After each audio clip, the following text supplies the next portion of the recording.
What's going on, everybody? Welcome back to Knives of the Round Table. My name's Marco, and today we're going to be taking a look at kind of a weird bird here. This is the Bestech lizard, and for those of you who followed my channel for any length of time, you know that I have a pretty good collection of what I would call normal knives, right? Your paramilitaries, your bug outs of the world, and a lot of the well-known knives. I've got a decent collection. I've been fortunate enough. So after you get to that point in your collecting, you start looking for new things, right? For things that look a little bit different, for things that are unique. You know, things like the Red Horse Hellraiser, the Conigarias, the CKF Evo 2.0, you know, all of those, you know, have a certain amount of uniqueness to them that appeal to me. And when I was browsing, I was looking for the Bestech engine, and you know, you can find my review in my channel. You know, I was browsing through Bestech's through the Bestech section of whatever website I bought this from, and I came across this one, and yep, it looks significantly stranger. It is a weird kind of thing, right? Let me just, we got some oil here. And it is really, really weird.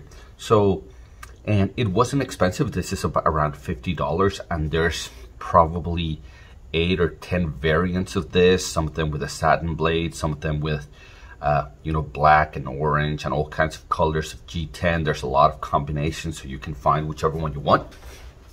But let me give you kind of a tour of the knife. What you have here is a D2 blade, and it's not large. Let me see, where's my ruler? Here we go. So this is a little over 2.5 inches in length, in blade length, and you've got kind of this sheepsfoot style cutting edge, but I don't know what you would call this top portion. You know, kind of a pterodactyl looking shape. You have G10 scales. It's a liner lock, okay? You have a deep carry pocket clip. The pocket clip is recessed into the scale, but the screws are not. You have internal milling on the liners for weight reduction, and that's kind of it. You have a forward choil, and you know, we'll kind of talk about that. But let me first. There is a little hint of a Spyderco-ish, you know, kind of shape to it. The, you know, Spydercos, you know, they always have the hole. They have usually a weird, what I would call a weird top of the blade. So I feel like it belongs in the family of Spyderco. Obviously, it's not. It's a Bestech, but. You know, so here's your Sax Comparisons. This is a pair 2, pair 3. So it's smaller than both of these, but it's the ergonomics are kind of similar to what you get from the pair 3. Not as big a handle, but I'll show you what the ergonomics look like here in a little bit. Now, if we compared, this is the mini bug out, and it's probably lengthwise is probably the best comparison that I have for you. But it doesn't fold out. It's fold out as compact, obviously, and I'll show you, so you can see the difference in the pocket. So this is not a knife that disappears in your pocket. It's fairly tall in that dimension. So let's start with our review, and the first thing that I'll say is that the ergonomics are incredibly good. The shape of this handle. It looks entirely weird and bizarre, but when you hold it in this manner, you've got a forward choil that is very generous. My finger lands exactly. Then you have this finger groove in the scale. My next finger kind of lands in this flat, and then the pinky in the back, and all of it just kind of contours around the handle. to have this grip on the knife. And it's big enough that it, you know, my large hands, it fills my hand really nicely. You've got this kind of finger, this thumb ramp landing area right there, and it just feels very nicely. Even if I wanted to kind of choke up here, I could do that. So it's, I know the shape looks very, very bizarre. I know the shape looks really, really weird, but in reality, ergonomics are really, really nice on this thing. I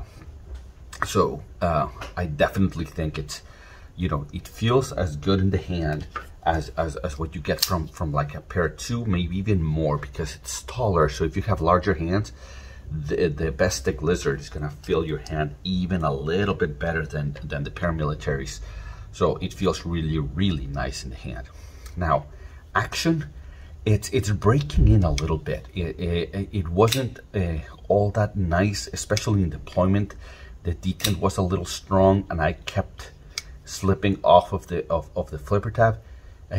But you know, as I've used it, as I've carried it, it started to get better and better and better. I believe this is, yeah, that's I don't know if you can tell, it's on phosphor bronze washers, and what you have is an action that is snappy.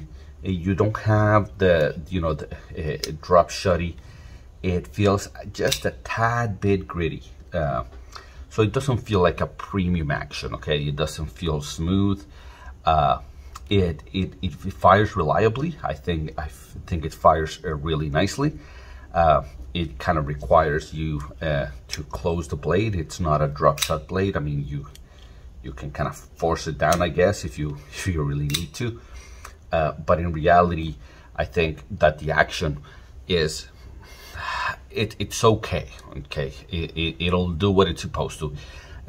I think the detent is fairly crisp to where it would be hard to fail it. Okay, I think it fires reliably, and I think for the price, which is $50, I think it fires really nicely. I think it's a decent action at the price point that it is. Now, cutting with this, let me show you the thickness of the blade, comparing it to the paramilitary. What's the best way to do that? Maybe like that. So it's a relatively thin blade stock. It's thinner than the pair 3 here. Let me see if I can show you against the bug out. How do we do this? What's the best way to show you? Maybe here. Yeah. And it's a little bit thicker than the bug out. But because it has a taller blade, because it comes down to a, you know, reasonable edge, not the thinnest, okay? It's kind of a, I don't know, it's kind of a saber-ish grind, right? There's a flat here, and then you got a kind of a straight grind from here to here. So it doesn't come to the most thinnest of edges, but what it really does is, if you want to do a draw cut, you know, your hand kind of falls perfectly in this position, and your finger goes right there, like that. And now for package opening, for draw cuts, this is really, really good. I wouldn't say that it's the sliciest knife I've ever held, not even close, but it's really nice for your draw cuts, for package opening, for going through boxes, or for cutting cardboard flat on the surface. I think this does really well, especially because your finger kind of lands on this other finger groove that you got over here, and it just gives you a direct point of force directly into the tip. Okay, so I think that's I think it's good for those types of cuts. You know, again, not great for pushing through material, you know, slicing through cardboard, but for shallow cuts and draw cuts, I think this is fairly good, especially at this blade shape. Now, fit and finish. So this is definitely on a lower tier than, for example, the Bestech engine. The Bestech engine, you know, it's a frame lock, it's titanium, it's at a much higher price point. I don't know, it's probably twice or at least twice the price.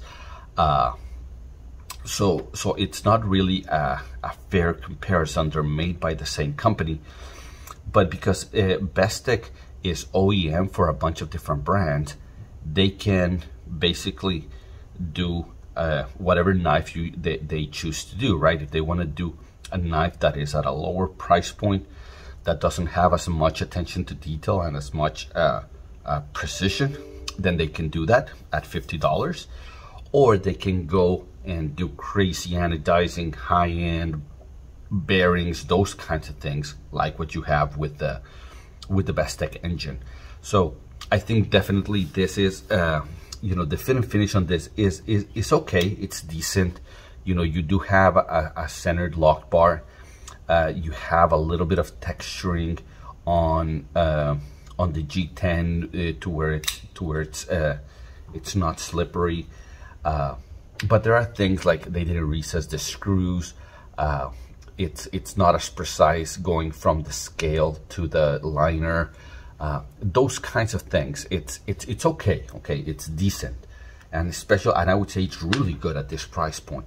It's just if you're used to like a Benchmade, okay, this one will not feel like a Benchmade. This one will definitely feel like a little bit of a step down, especially in the action department.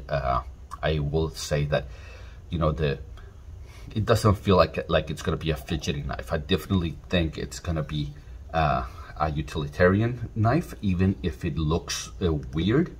But I do think it's more for utility rather than a collector's item. Certainly at $50, look, you can collect at any price point, really.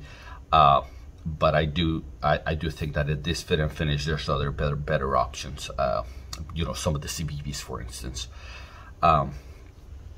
So my airing of grievances is basically just with the action. I feel like there's that there's actions that could be better at this price point. I think the CBBs feel a lot more premium than this.